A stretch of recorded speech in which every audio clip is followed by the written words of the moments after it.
Ladies and gentlemen, I want to talk to you today about our delight in the Lord shapes our desires. You see, there's something powerful that happens when we make God our greatest joy, when we find our delight in Him, not just in what He gives, but in who He is. That's when everything begins to change. That's when the desires of your heart begin to line up with His perfect plan for your life. Some people are frustrated today, not because God isn't answering their prayers, but because their desires haven't yet been shaped by delight. They're chasing things that were never meant to satisfy. But when you shift your heart and start saying, God, I want you more than anything else, that's when He begins to reshape what you're reaching for. That's when you begin to want what He wants for you. You don't have to force it. You don't have to chase it. You just have to delight in Him and the desires of your heart. He'll place the right ones there.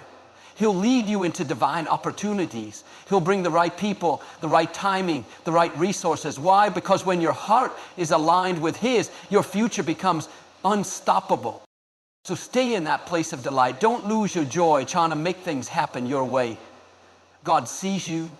He hears you and is shaping you, not just for the desires you have today, but for the destiny He has tomorrow. What you delight in, you gravitate toward. It's a simple truth, but it carries so much power. Your heart always pulls you in the direction of your deepest joy. You don't have to be told to chase what you enjoy. You don't have to be reminded to think about what excites you. You naturally move toward what brings you pleasure. That's the nature of delight. It creates momentum. It shapes your decisions, your habits, your lifestyle. If you delight in success, you'll find yourself working long hours, pushing harder, reaching for more. If you delight in approval, you'll live to please people, even if it costs you your peace. If you delight in temporary highs, things that entertain but don't sustain, you'll chase moments, not meaning. But when your delight is in the Lord, it changes the entire course of your life. You stop running after what doesn't last and you start moving toward what was always meant to satisfy your soul. Delight is more than emotion, it's devotion. It's a focus of the heart. When God becomes your delight, your default setting starts to shift. You no longer ask, what do I want out of this situation? You begin to ask, what brings joy to the heart of God? And the beautiful thing is, the more you delight in Him, the more your desires start to reflect His. It's not forced. It's not religious. It's not behavior modification. It's transformation through relationship. Think about a relationship you truly cherish. You don't have to be told to spend time with someone you love. You want to. It's the same with God. When you're in love with Him, when He is the joy of your life, you naturally want to be where He is. You want to hear His voice. You want to walk in His ways. You start aligning not out of obligation, but out of affection. That's why delight is so important, because whatever captures your heart will eventually control your direction. If you're delighting in things that are shallow, your life starts to drift toward shallow things. If you delight in things that are broken, you end up chasing what can never heal you. But if your heart is captivated by the goodness, the mercy, the love of the Lord, then you'll start to walk into places where peace lives, where wisdom flows, where blessings follow. And this is not about pretending to be joyful when you're not. It's not about faking a delight you don't feel. It's about choosing to center your heart on the one who never fails. Sometimes the delight comes after the decision. You make a decision to worship. You make a decision to trust. You make a decision to turn your eyes from the noise and lift them to the hills where your help comes from. And in time, that decision gives birth to a deeper delight. It grows roots in your spirit. It starts to anchor you. It becomes the source of your strength. You don't have to chase desires that wear you out. You don't have to follow cravings that leave you empty. When your heart is truly delighting in the Lord, you'll find yourself stepping into the very things you were created for. You'll start making choices that bring life. You'll begin to attract opportunities that fit your purpose. You'll find peace in the waiting, strength in the trials, and joy in the journey, because your direction is being set by your delight. So if you're wondering why certain desires keep pulling you in the wrong direction, maybe it's time to check what you're delighting in. Not what you're saying you delight in, but what your actions reveal. Because the heart never lies. If it finds joy in something, it will find its way to it. And that's either a path to fulfillment or a path to frustration. But the good news is you can always shift your focus. You can choose to delight in the Lord again. You can open your heart and say, God, I want you to be my first joy, my first love, my deepest satisfaction. And when you do, watch how your steps start to shift. Watch how your desires begin to align. Watch how your life begins to rise. Not because you're chasing things, but because you're chasing Him. Because what you delight in, you will always, always gravitate toward. So delight wisely. Let your heart rest in the one who never fails. And you'll find yourself moving closer and closer to the destiny God already designed for you. Delight comes before desire. That order is not a coincidence. It's intentional, it's divine, and it's powerful. So many times we're focused on the desires of our heart. We're praying for certain outcomes, waiting on specific breakthroughs, hoping for things to happen in our time and our way. But God, in His wisdom, is not just responding to desires. He's shaping them. He's not just reacting to what we want. He's working to align what we want with what He already knows is best. You see, before the desire shows up on the outside, the delight has to be cultivated on the inside. When your soul finds its joy in the Lord, when your satisfaction starts to come from being in His presence, that's when He begins to place the right desires within you. Not just any desires, His desires. Desires that don't just excite you, but fulfill you. Desires that don't just look good on paper, but actually lead you into purpose. Sometimes we want things that we're not ready for.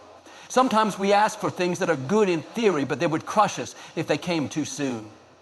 And so God, in His love, invites us into a deeper place, not where we rush into desires, but where we rest in delight. Because it's in that rest that clarity comes. It's in that delight that direction forms. It's in that intimacy that our hearts are softened and shaped. Desire without delight can become dangerous. It can lead us down paths that look promising but are actually distractions. It can make us impatient, reckless, even bitter when things don't work out. But when delight comes first, desire becomes something holy. It's no longer a craving we're trying to satisfy on our own.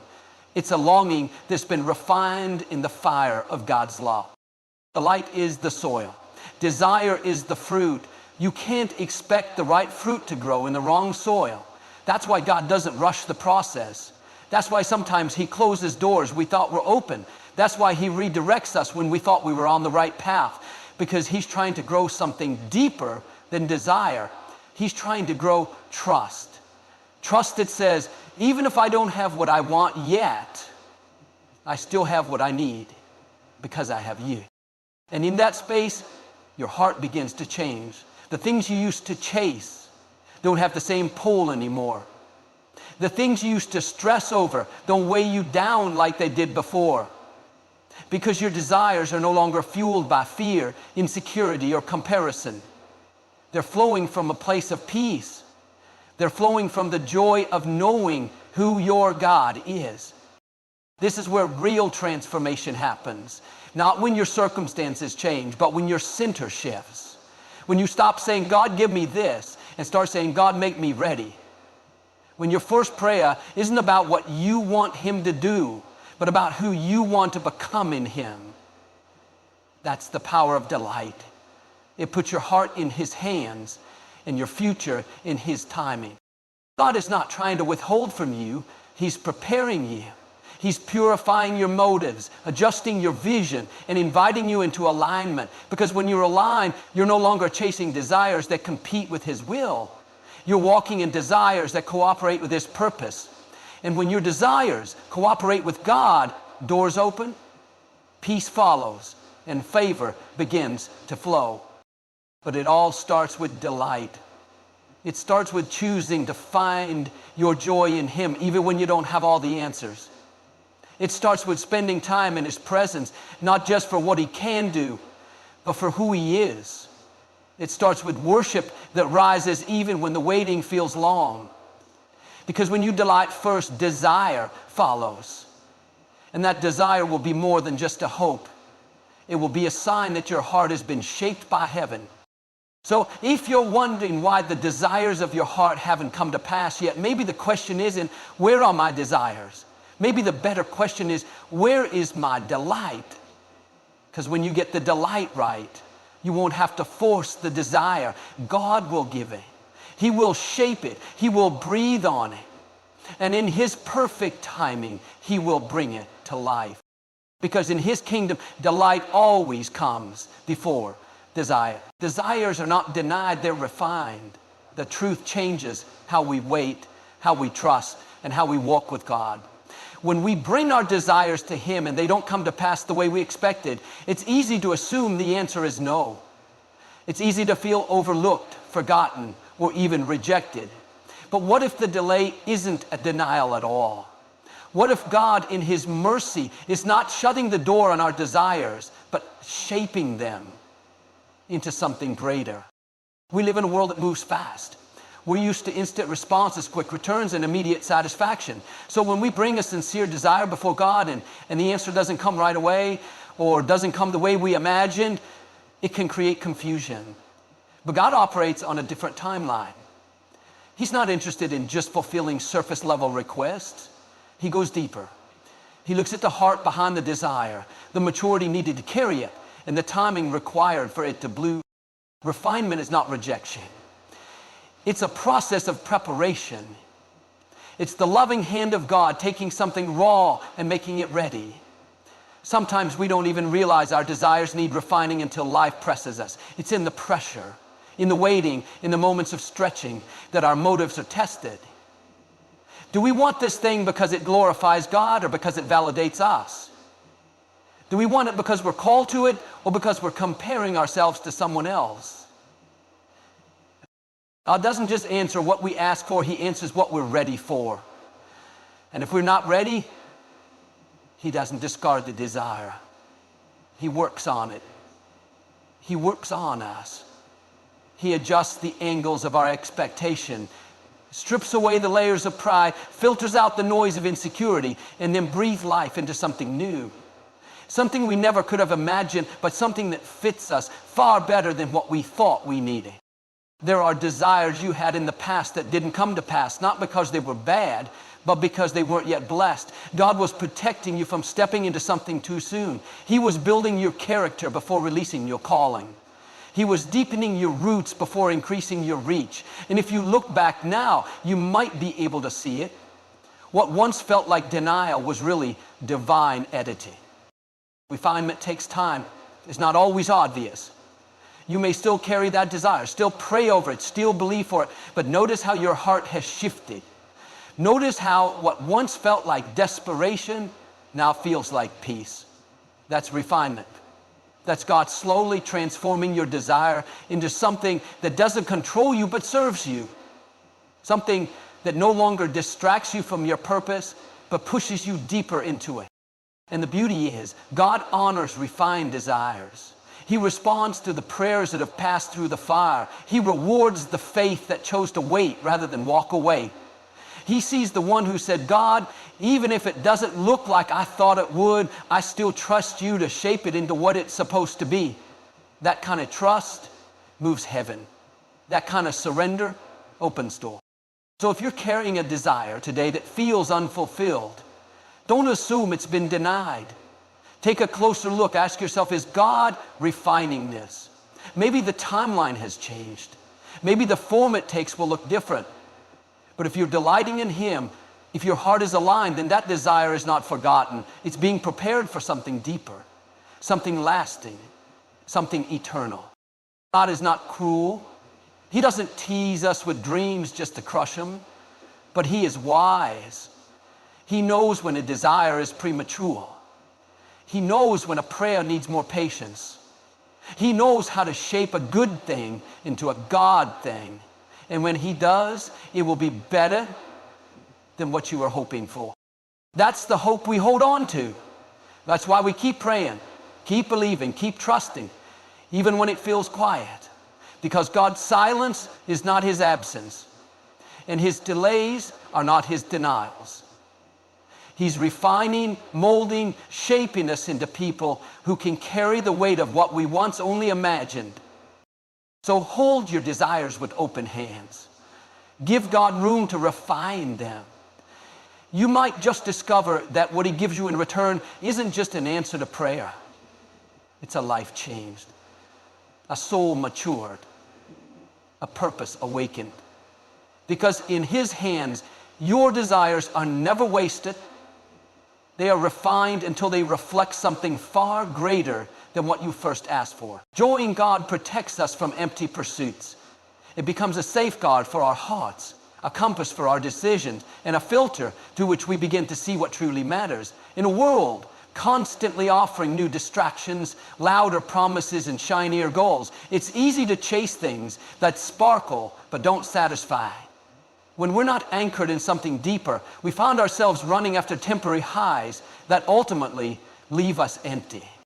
That's where the joy of God steps in, not as a fleeting feeling, but as a steady force.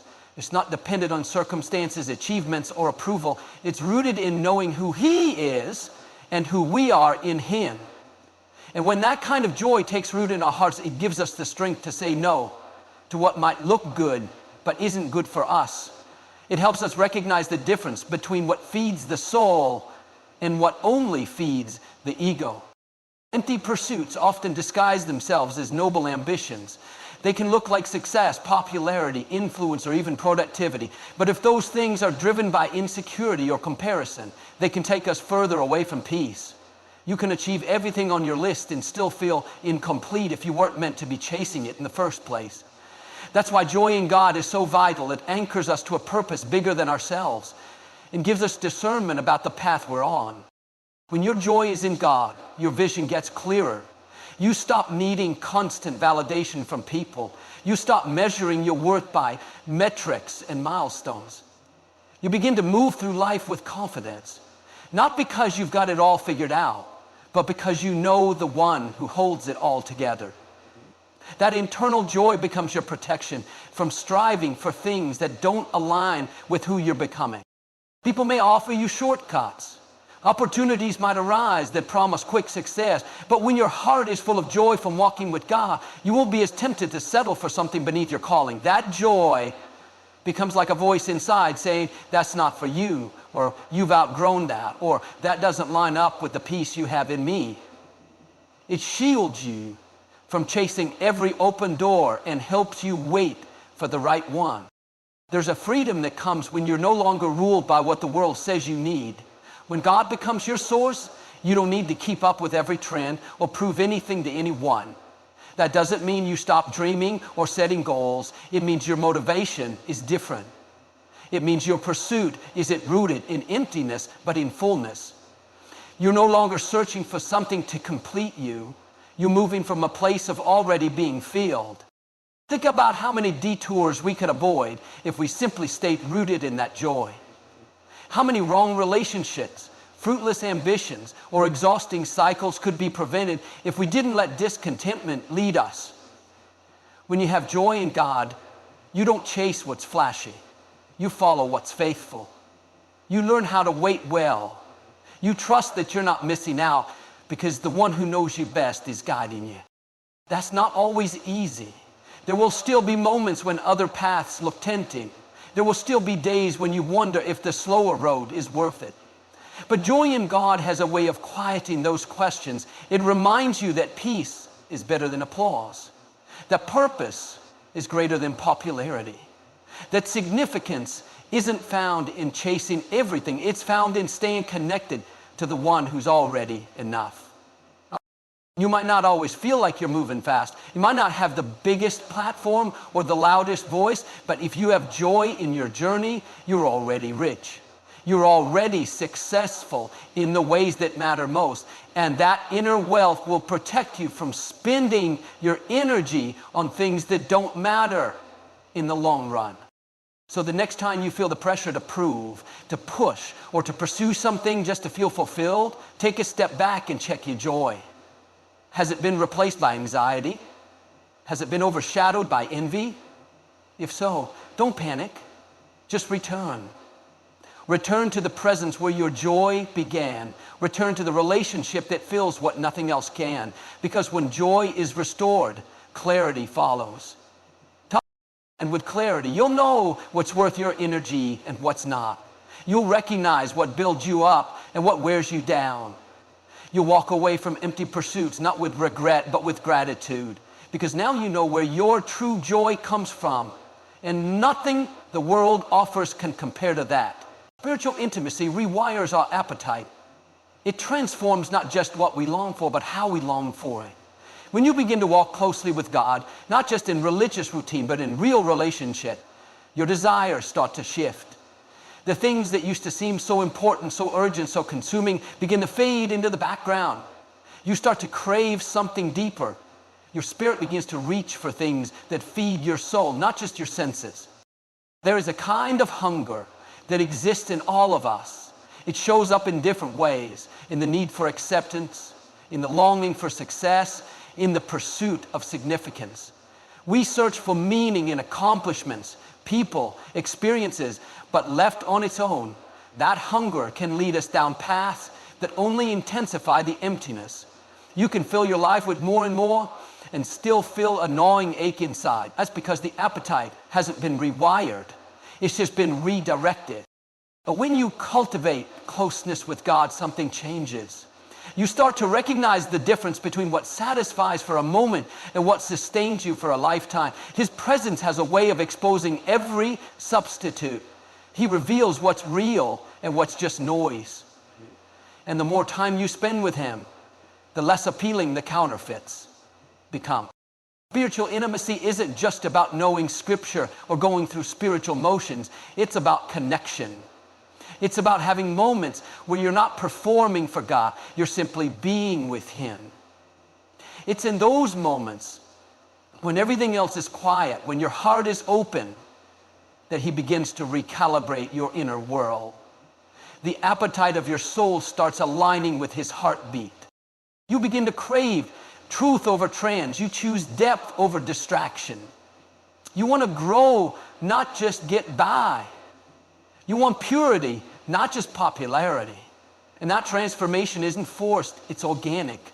It's the natural result of being in relationship with someone who loves you enough to change you from the inside out.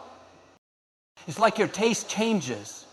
What used to excite you now feels shallow. What once pulled your attention now seems small. The things that drained you no longer tempt you. Because when you've tasted what's real, you can't go back to what's artificial.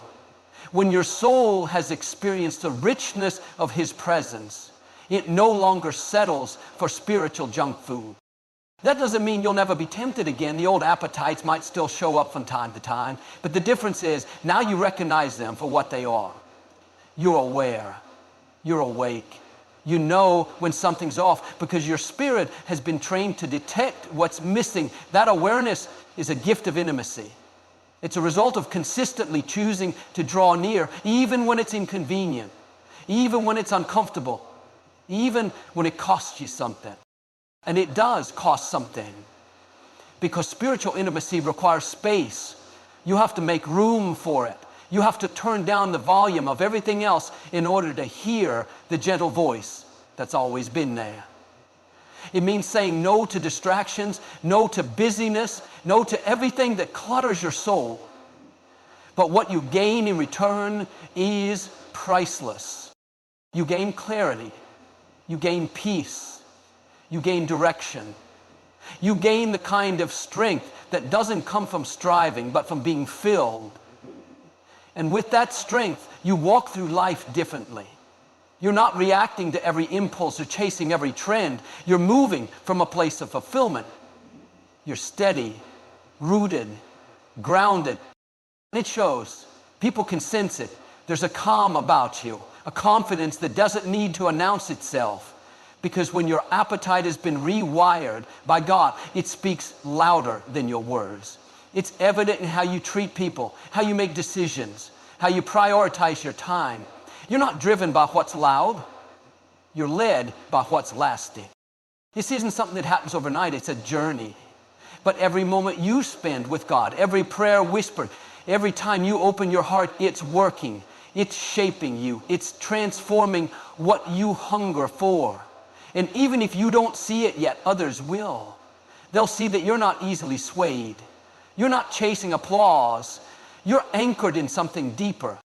So if you've been feeling pulled in every direction, maybe the answer isn't to try harder. Maybe the answer is to go deeper.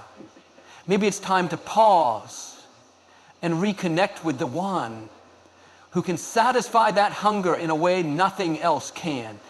Because once you've experienced the intimacy of God, your appetite won't stay the same. It can't. You'll still have dreams. You'll still set goals. But now they'll be shaped by something sacred. Now they'll flow from a place of communion, not competition. And that makes all the difference. Because when your soul is full of Him, you won't crave what once left you empty. As we close today, I want to remind you, your desires are not random. They are being shaped, molded, and refined by the one who created you.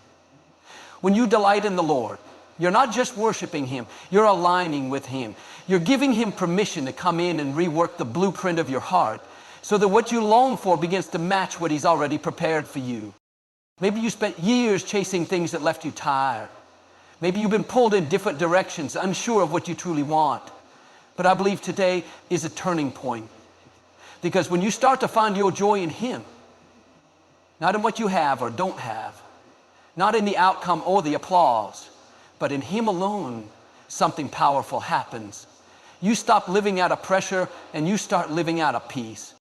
Delighting in the Lord is not about denying your desires. It's about discovering them in their purest, truest form. It's where selfish ambition is transformed into divine purpose. Where temporary cravings are replaced by eternal callings. Where the noise of this world fades and the voice of your Creator becomes clear. You don't have to force it. You don't have to fake it. Just start where you are. Draw close to Him. Talk to Him. Walk with Him. Make room for Him in the moments that feel ordinary. Because it's in those moments that He does the extraordinary work. Shaping your motives, filtering your passions, and anchoring your soul. And here's the beautiful truth. When He becomes your delight, your desires begin to follow the rhythm of grace. You'll find yourself longing for things that bring peace, not pressure. You'll pursue what fulfills, not just what impresses. You'll begin to walk in the direction of destiny, not distraction. So don't be afraid to let go of what no longer satisfies. Don't be afraid to wait on what's truly worth it. And don't be surprised when you wake up one day and realize you're not just chasing the dream anymore. You're living it. Not because you forced it, but because your heart lined up with His. That's what happens when you delight in the Lord. He doesn't just change your circumstances. He changes you. And when you change, everything else begins to fall into place. So walk forward today with a heart full of joy, a soul anchored in truth, and the confidence that as you keep your eyes on Him, He's shaping your desires into something greater than you ever imagined. The best is still ahead.